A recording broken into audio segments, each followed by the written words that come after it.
Let's take a look at what exactly constitutes Great Britain. The British Isles consist of multiple islands, but the two very, very large islands are Britain and Ireland.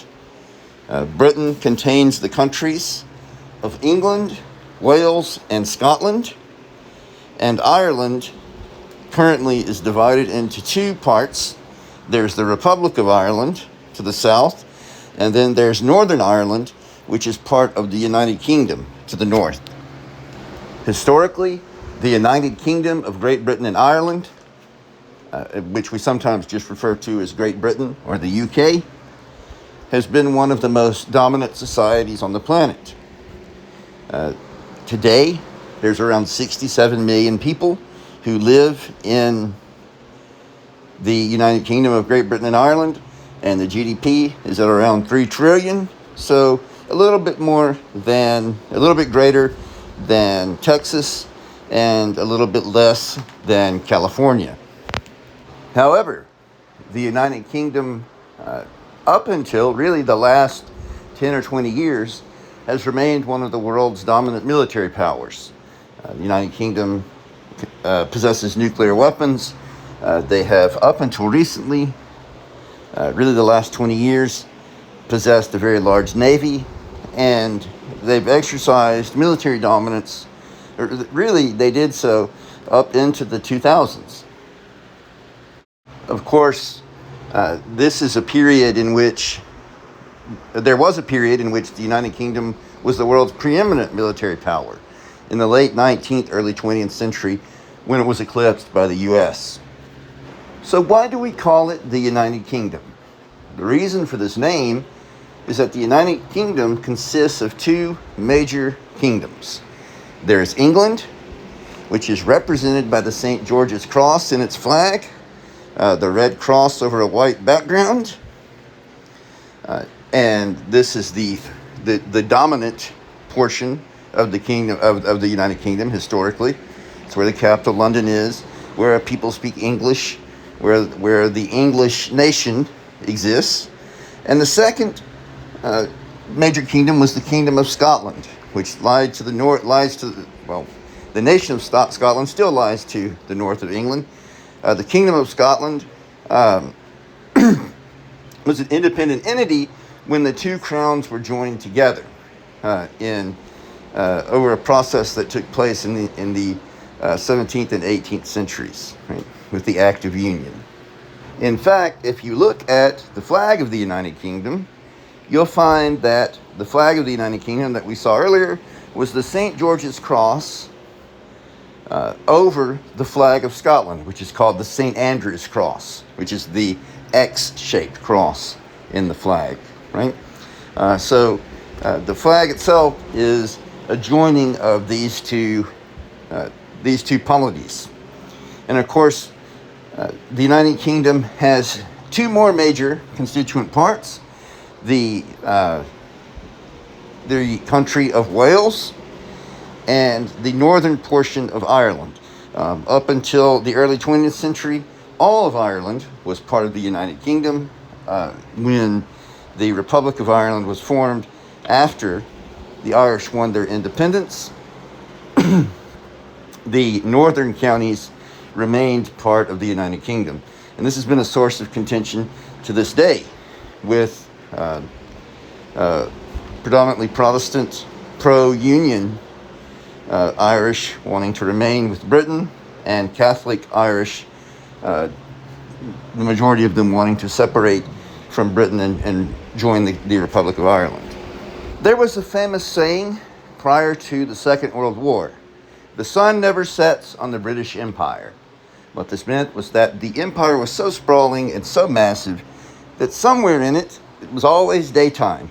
And of course, this is true, due to the fact that the British Empire dominated so many far-flung parts of the world. At its height, around 23%, almost 1 out of 4 people on the planet lived in the British Empire.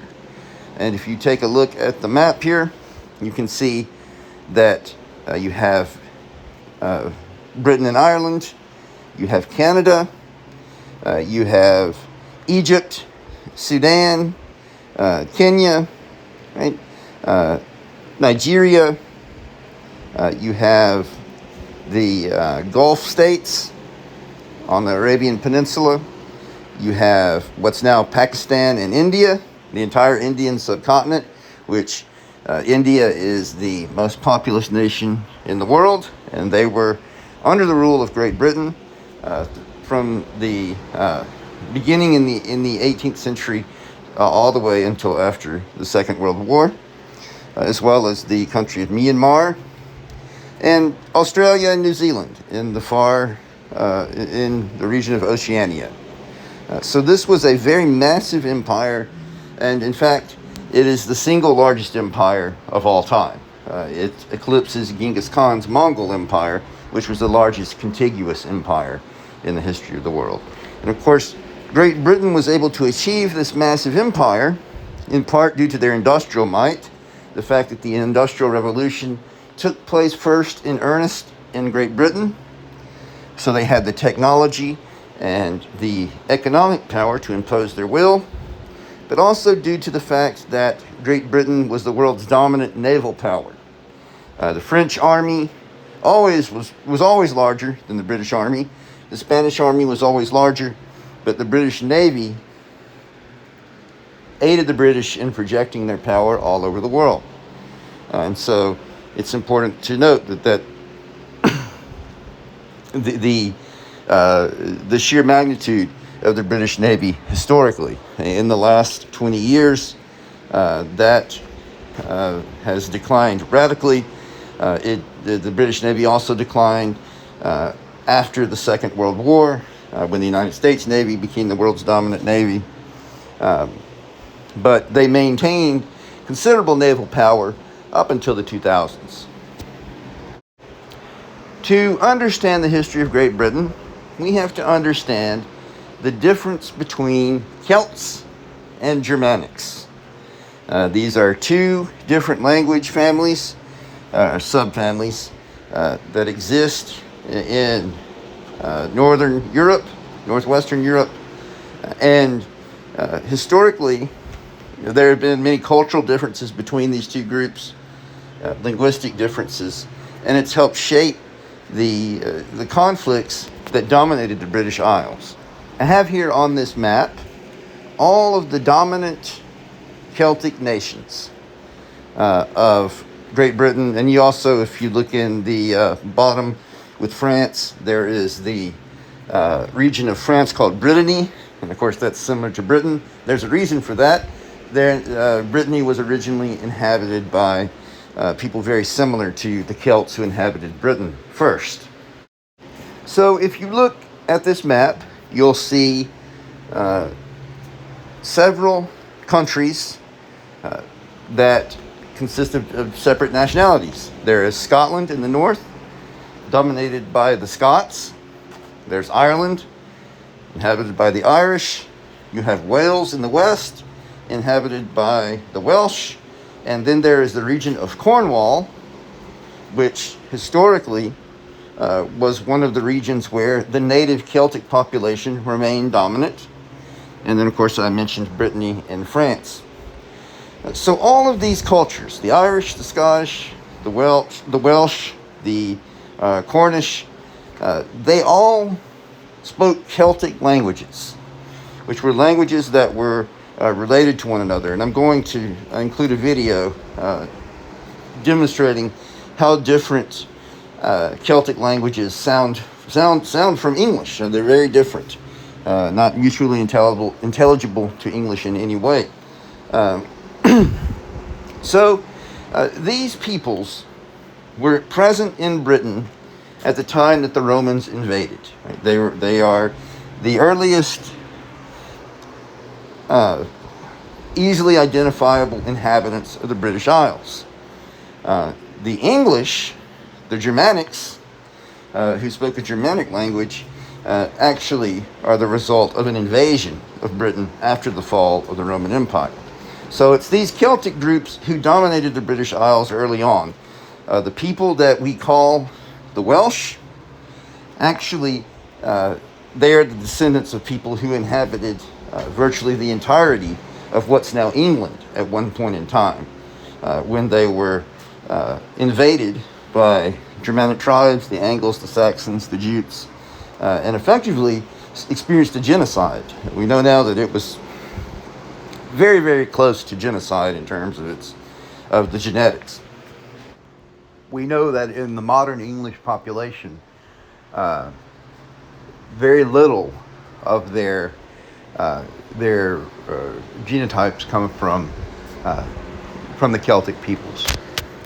So who were these Celts, these ancient peoples of Britain?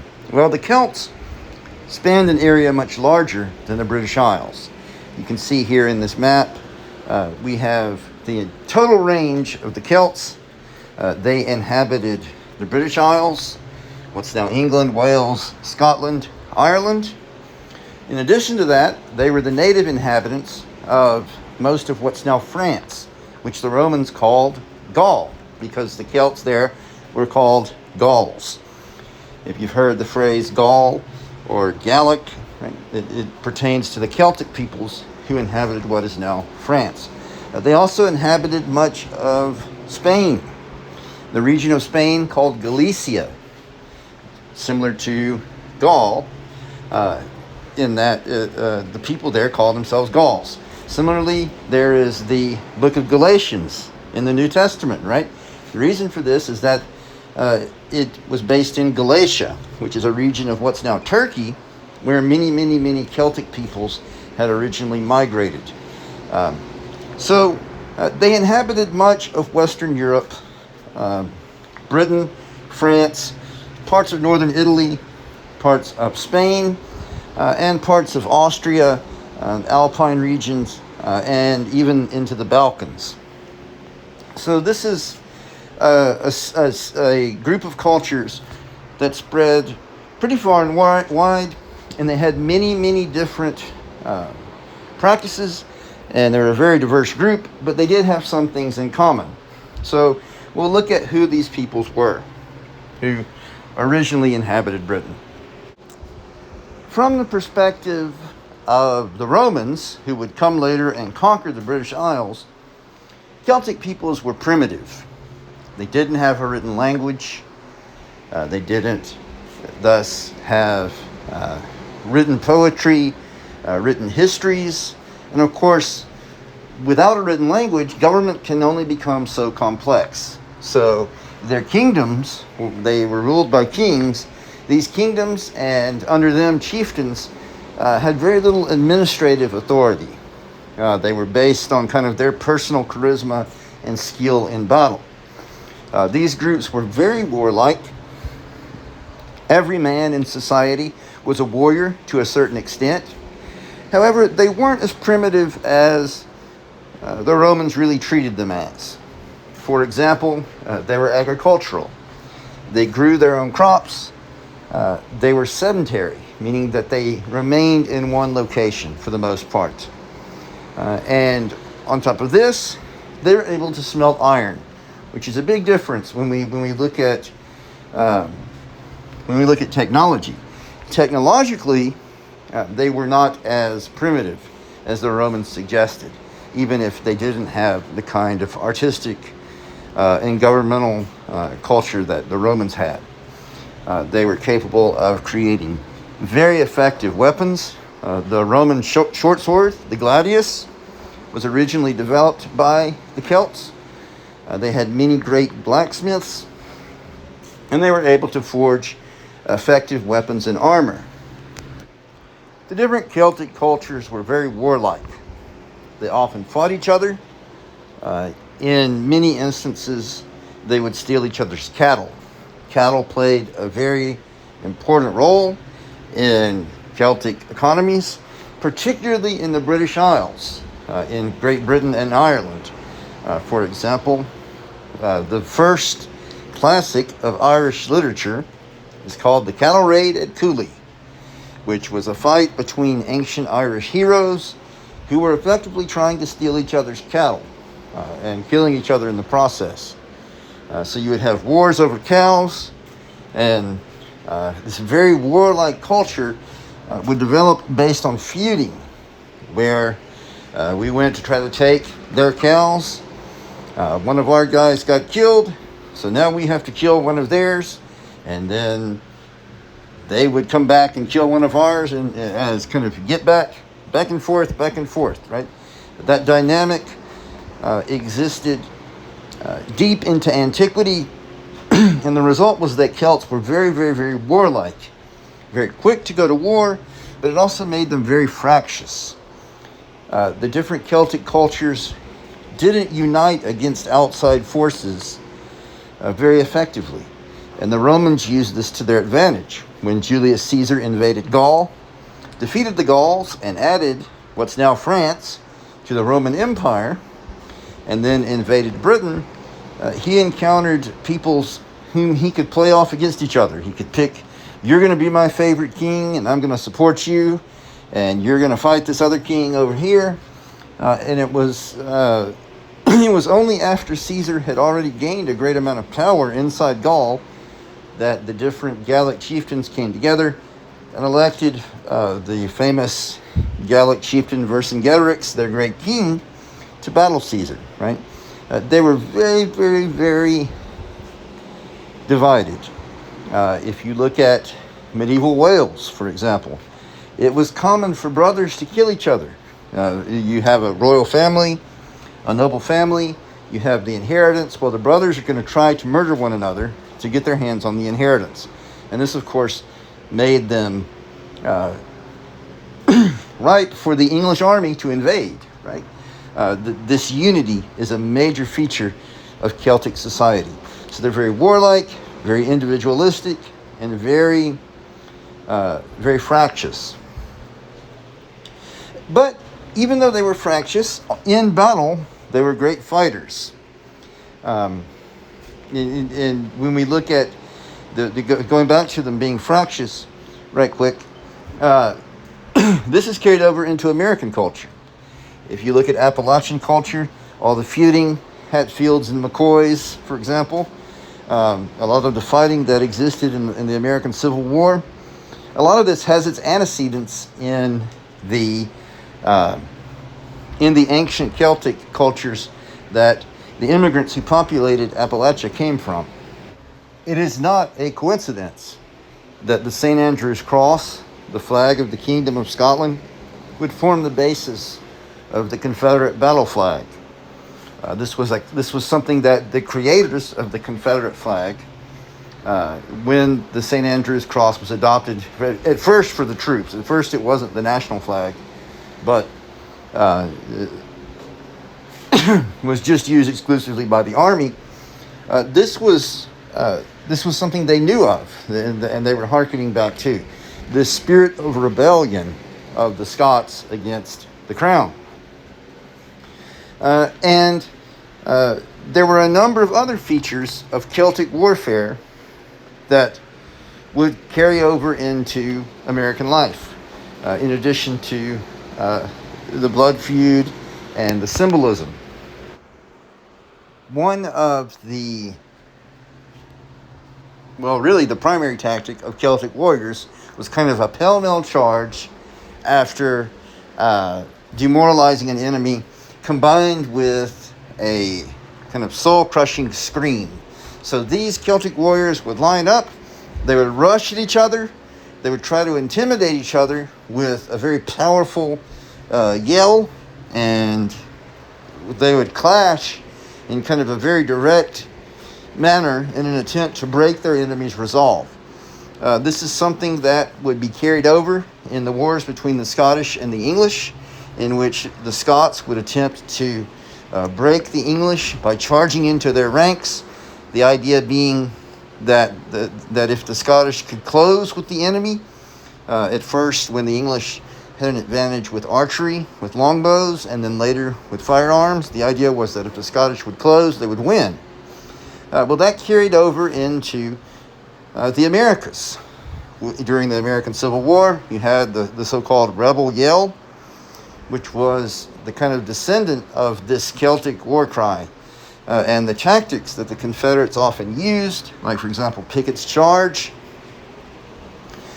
These were, they harkened back to this ancient Celtic origin. And so this made these armies very terrifying. But in the face of a disciplined army, like the Roman army, the Roman soldiers would stand there with their shields interlocked, highly disciplined, highly a massive amount of self-control. They would break, these Celtic charges would break on the Roman line, and the Romans would butcher them completely. That's one reason that when Caesar invaded Gaul, what's now France, it led to the death of 1 million Gauls, due to the fact that so many were slaughtered in this ancient warfare. And of course, you have the slaughter of civilians as well. So for the Celts, Celtic warriors, courage was the paramount virtue. One of the ways that they would display courage often is they would fight with, some of them would fight unarmored, even though many of them had armor, especially the important nobility. Some of them would fight unarmored, almost completely naked. The idea is that if you're going to face your enemy naked, there's something there's something very dangerous about you, right? And of course, against the heavily armored Romans who had regimented armor that was standardized and mass produced. This made this was a huge disadvantage for the Celts. The psychological effect that they had hoped for oftentimes failed against the more disciplined Roman legions. But nevertheless, they were a great force in the battlefield. Celts generally did not live in large cities. They lived in very spread out communities we call hill forts, which were kind of raised earth structures on top of hills, sometimes with a wooden palisade. And these were fortresses designed to protect people, to protect livestock from raiders from outside the community. You can see in the reproduction, they usually lived in wooden structures with thatched roofs. Sometimes the houses would be made of mud bricks. Sometimes they would be made of stone. They didn't live in the kind of sophisticated urban centers that the Romans, for example, were used to.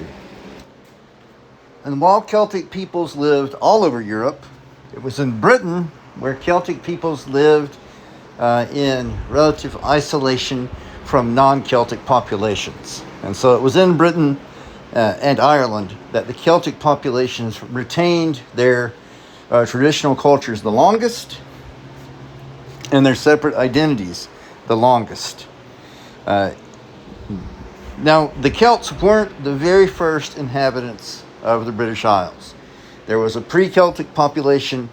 The problem is that we know almost nothing about them, other than that they built the great megalithic structures like Stonehenge, which were religious structures, and that some of their religious practices, in particular kind of gathering at these megalithic structures, survived into the era of the Celts, when the Celts invaded, conquered, and ultimately wiped out this original population.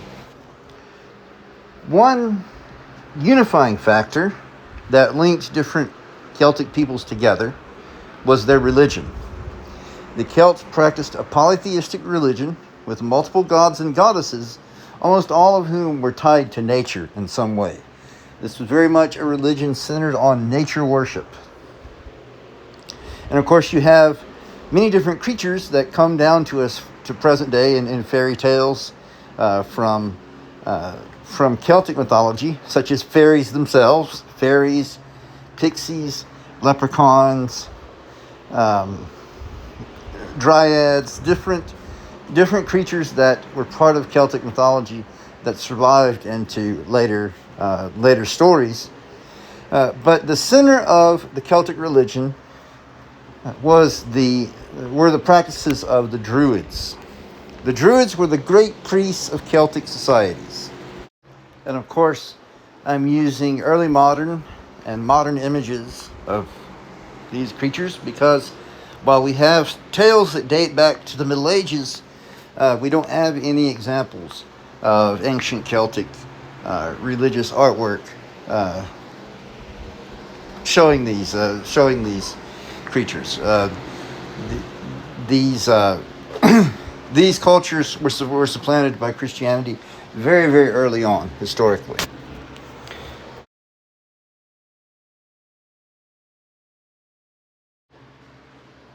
Another major feature that united the different Celtic cultures together was the presence of Druids.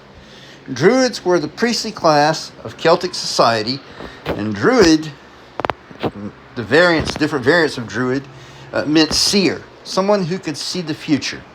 So these were men, primarily, who could look at the intestines of animals, could observe the behavior of birds, other aspects of nature, and determine what would happen. Right? They would scribe the future for kings, great warriors, whether or not it was auspicious or inauspicious to wage war that season, etc. And they were also thought to hold ancient knowledge that would grant them kind of mysterious powers. The power to levitate, the power to to control other people remotely, and different aspects of different kind of miraculous healing abilities that were passed down from deep in antiquity. This is what people believed about the powers of these druids. And the druids were also warriors. They would often go into battle. They would be completely covered in what's called woad, which was a type of blue dye that they would paint themselves in. And other Celtic warriors, to show their piety to their gods, would also cover themselves in blue paint, blue designs. Some would even get this kind of woad tattooed into their skin. If you notice in the movie Braveheart, in the Middle Ages, long after the replacement of ancient Celtic paganism by Christianity, they're still painting their faces blue, these Scottish warriors. That's a warlike custom that survived into the early modern era, even though it had actual pagan roots. So the Druids were considered kind of the philosophers, the soothsayers, the seers, the wise men of society.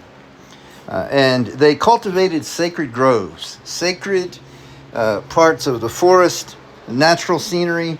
It was thought to have deep meaning for the gods and to reflect particular gods and goddesses. And they protected these sacred shrines often violently.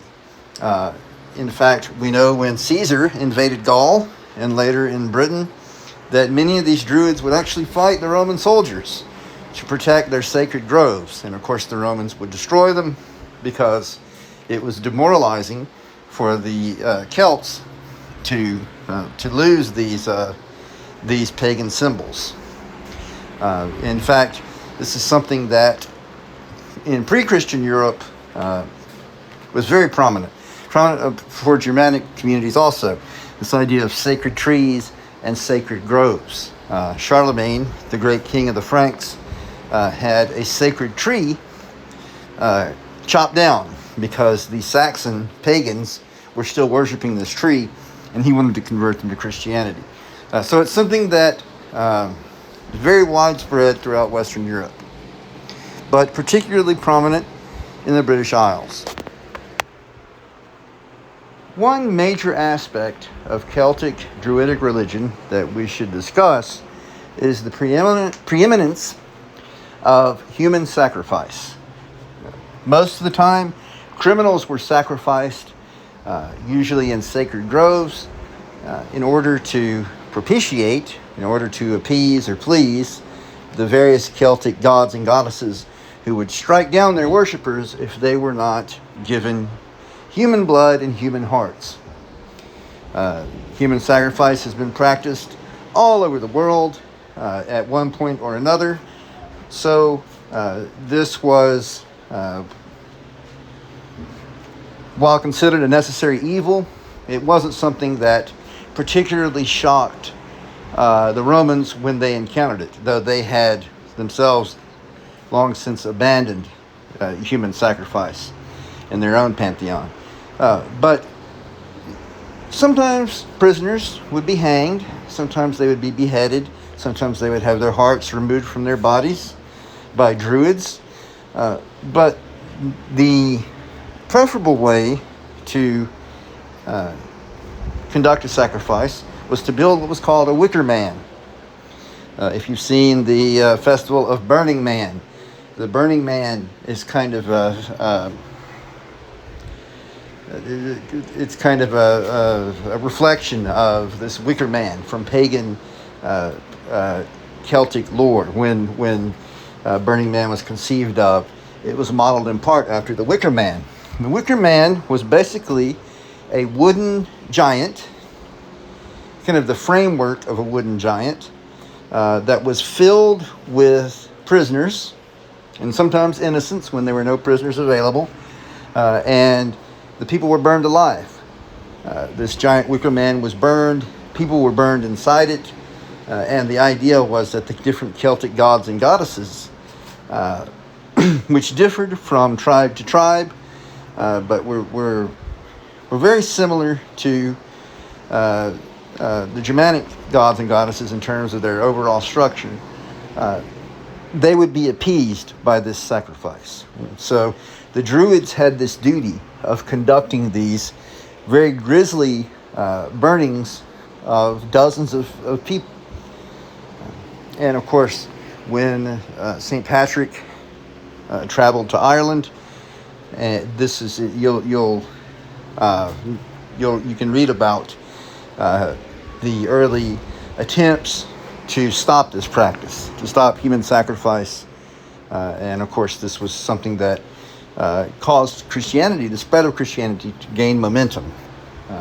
And of course, in Celtic civilizations, Christianity spread very, very early on, which is one reason that we don't have as much knowledge about ancient Celtic gods and goddesses.